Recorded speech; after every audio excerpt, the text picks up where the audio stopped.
Hey everyone, it's Trisha. I'm back.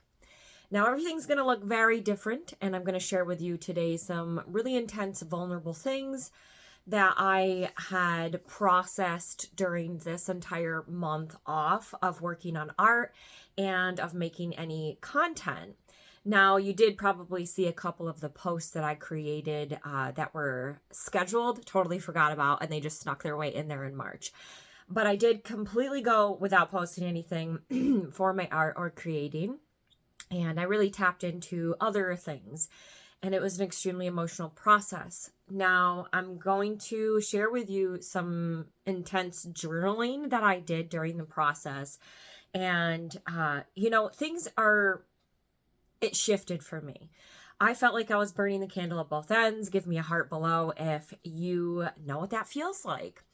And I also felt like I was chasing the wind. And especially after I read the book of Ecclesiastes in the Bible a few months back, it really started to resonate with me. Like, what is important?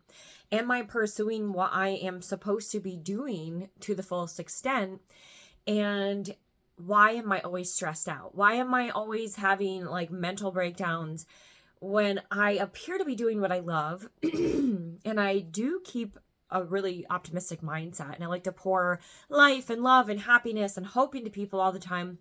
But what you're not seeing is an intense vulnerability of what I'm experiencing while juggling motherhood, doing all the cooking and cleaning and errands here, and living in severe pain all of the time, pursuing the will of God.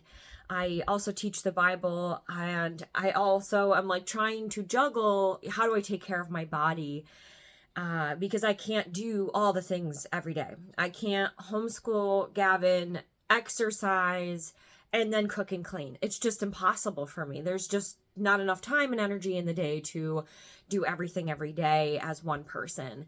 And so I just was getting extremely overwhelmed, and I was questioning, am I working on art because I am feeling pulled in the direction of financial freedom, thinking that this is the only solution to obtain that, despite the fact that I have an amazing husband that provides everything I need. I've put this pressure on myself because of previous survival that I would experience, my entire life. And I have released that, successfully released that. I am so much more calm, so much more happy homeschooling my son, so much more happy cooking and cleaning. Like, it's the basic things, because I've rechanneled my energy. I've found homeostasis, and it actually involves not doing art much, which is interesting. So I'm about to get real vulnerable with you guys, and I'm also going to seriously cut a lot of posting and content creation out of my life completely. No, this is not a joke. I feel like I am not meant to take the same path as everybody else to what is defined as success. I struggle big time with social media because my superpower is being vulnerable and experiencing and facing the difficult things in life, and then encouraging other people to do so, because what's on the other side of that fear is absolutely beautiful and something you could only dream of. How many people do you know that actually actively want to change? Better yet, be vulnerable and sit with their demons and actually like heal and grow constantly. This is why my social media following is so limited in interaction. I strongly believe it. Then the people who do interact either feel inspired, or they care about me, or something, but that's not a lot of people. My superpower is not being funny and entertaining. Like, it's just not. It's being real. It's being vulnerable. It's giving people hope. And we live in a world where people live in their traumas and in their problems, and they are familiar with that, and that's how they proceed with life with no growth. And that's fine. If that's you, that's fine. So I struggle with all of this on social media, and I've concluded in the past 30 days that all I'm interested in is connecting with people in person, creating authentic connections with people in person in my networking marketing stuff, and just finding my people, the people that have a really good heart, who show appreciation or want to uplift somebody, because that's what I'm pouring into people when I see them in person. And if you've gotten a different side of me at any point in my life, I hope you forgive me for that. I was healing. So I'm going to share with you something extremely vulnerable. And the reason why I'm not going live and I'm doing this on a recording is because I really don't want to cry during the process, because I have a lot of freedom from this experience. So day one of not working on art was really, really intense for me. And I bawled my eyes out and I just journaled for like 25 minutes. It just came pouring out. So I'm going to share this with you. And I don't know how long I'm going to keep it up, because I only hope to inspire people and to give them hope that they can heal and overcome things too. And, maybe my process has a little something that could give them an idea on how to go through their own process. That's my hope. So I'm going to share it with you. Day one of surrendering my financial future to God. It's been 9 years of working really hard, consistently and passionately. When Gavin was born, God spoke to me saying, this is the time for rustic decor. Mind you, I already had been making rustic decor since 2013, but I only did it like periodically and as gifts. So this was 2017 that I started doing this full time. Okay. So when baby slept, I worked on art, sometimes until 1 o'clock in the morning. Quickly, it became a safe place to express myself, something I couldn't exactly get wrong. Of course, there was much evolving and growth in my art as time went on. I thanked God for my creativity. It was strongly much more than a safe place. At the time, I just had a baby with a stranger nonetheless, and decided to say yes after the second time he asked me to marry him. Just 9 months prior, I was homeless. I went from living in a gorgeous cabin in the country in Pennsylvania to my car very quickly.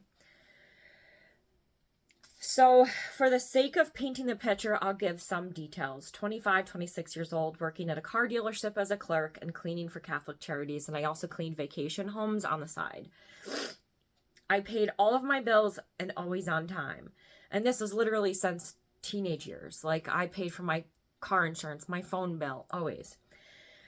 Though I struggled with alcoholism, I knew God and had been developing a relationship with him for several years. In fact, I had been baptized about a year at that point.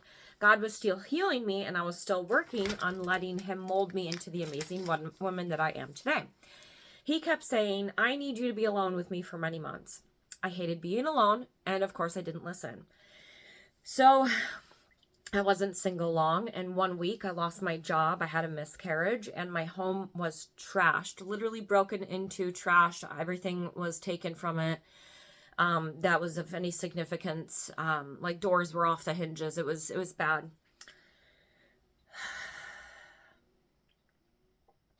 Hang on.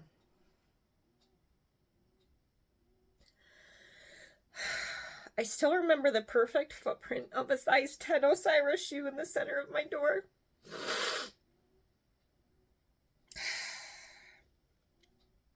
I need to skip past this a little bit. Hang on. The money I had saved for the baby was gone. It wasn't much, but I tried. I was so scared, so lost, and in so much pain. I called my landlord crying so hard. Her husband died that morning, and she was crying too. What was left of my belongings was moved into the smallest storage unit and reimbursed by the Crime Victim Compensation Unit of Pennsylvania. I was officially living in my car and couch surfing for several months. Drinking the pain away, putting food on a credit card, and wasn't welcome to really stay long at either parent's house. I needed to feel safe, and when I met the father of my child, I got drunk and thought it would be a one-night stand. It was the marriage of hell. He didn't like me, wasn't attracted to me, was financially abusive, and then I found out that he was still dating women online after 1.5 years of being with him. Anyway, God gave me the gift of creativity to cope. He must have known I would need it to help keep me sober. My third drinking rock bottom hit when my son was only 1. That's when the separation really started. Again, more hell. Not much longer into this hell, I started connecting with my landlord, who was also going through a divorce. I questioned many times if we both chose each other out of survival and trauma bonding. After much therapy, we broke free from our character traits that didn't serve each other and God. Today, 7 years later, we are best friends and madly in love. Back to day one of surrendering my financial freedom to God. More than a dozen times each year, I'd find myself so burned out, doing 90% of the cooking, the cleaning, the homeschooling, healing, learning how to love myself, and to be the best mom and wife possible. Also, I have this thing where I have to constantly be learning something, and then I take little bit of breaks in between it. I just love knowledge. Okay. Art was always fun, but then it hit me. I'm now chasing this dream to be the most sought after decor artisan in America in hopes for financial freedom. It's the only thing I could do for money with all of my roles, but it would barely pay for the electric bill every month if it were just me here. In 2025, I set out on a mission to define what my rich life would look like. I studied what wealthy people do, how they think, what they invest in, and their habits too. Meanwhile, I'm having mental breakdowns monthly because I feel so out of alignment cooking and cleaning and homeschooling every day. My husband works hard and makes enough for us to be healthy and warm, and we are greatly loved. I'm banking on a dream as an artist that's so far-fetched it feels psychotic. We live in a society where an AI video of someone fake making an epoxy table gets 25 likes and 8,000 comments. And I'm over here with my loyal 5 thumbs up and birds chirping. Literally questioning if I'm supposed to be doing this anymore. You know how they say if you want different results, you have to do something different? I tried that in many forms. And according to research, and according to the research I did on others' success. Here I am 9 years into pursuing a passion, contemplating everything. Sure, I made it into many newspapers and even holiday edition of a well-known local magazine. But I'm exhausted and it feels like I'm chasing the damn wind. Maybe I should start taping pine cones to a wall like the guy did with the banana. What in the world of money laundering do I have to do to be financially free? Oh, right, self-eat pics. But I won't because I have very high morals and self-respect. Many times today I wanted to go create something and it really became frustrating not to. Somehow I had to get all of this intense emotions out. See you on day 2, time to go read the Bible. So then I found some scriptures that were really resonating with me.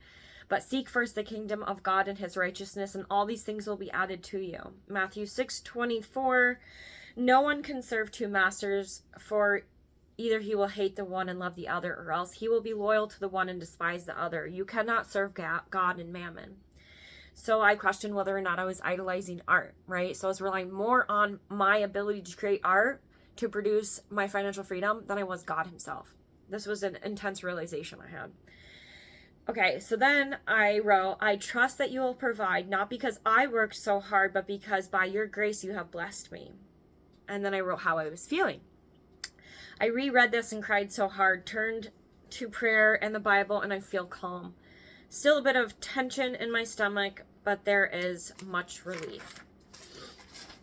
So the second one was similar, but it was much shorter. And then at the end, I wrote, I trust your timing and that you will provide me with both my needs and my desires in my heart. Thank you, God. Feeling more hopeful despite the sickness passing through me.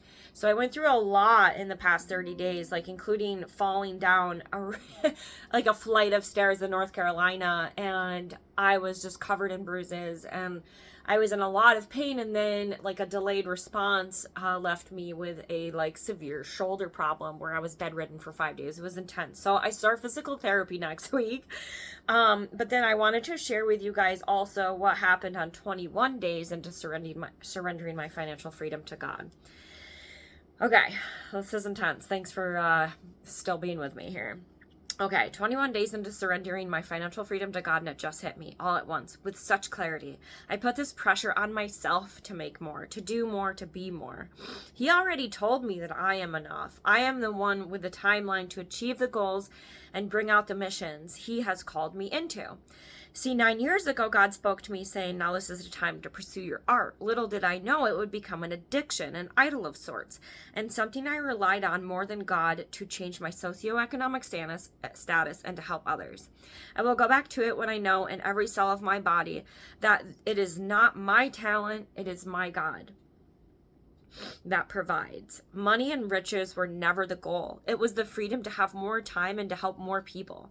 This is just easier to achieve without the stress of living paycheck to paycheck. All along, I could envision myself with financial freedom, like that of a movie. These visions emerged. They looked like having the time to serve God without the burden of how to pay for food. God promised me I would never be homeless again. I would never have to suffer and struggle to survive again. So why did I put this burden on me? Is it because struggle and fear was so familiar that I didn't know how to exist in the transitions and beauty of blessings? He has already taken the burden away. Did I hear him? Did I not have the ears to hear his promises? Though if I had understood the depths of his promises at the time, would I have had a need to surrender in a fast in which gave me clarity, greater faith, deeper understanding, and much relief. He will keep his promises. The burden is not mine to carry. Jehovah Jireh, Genesis 22:14.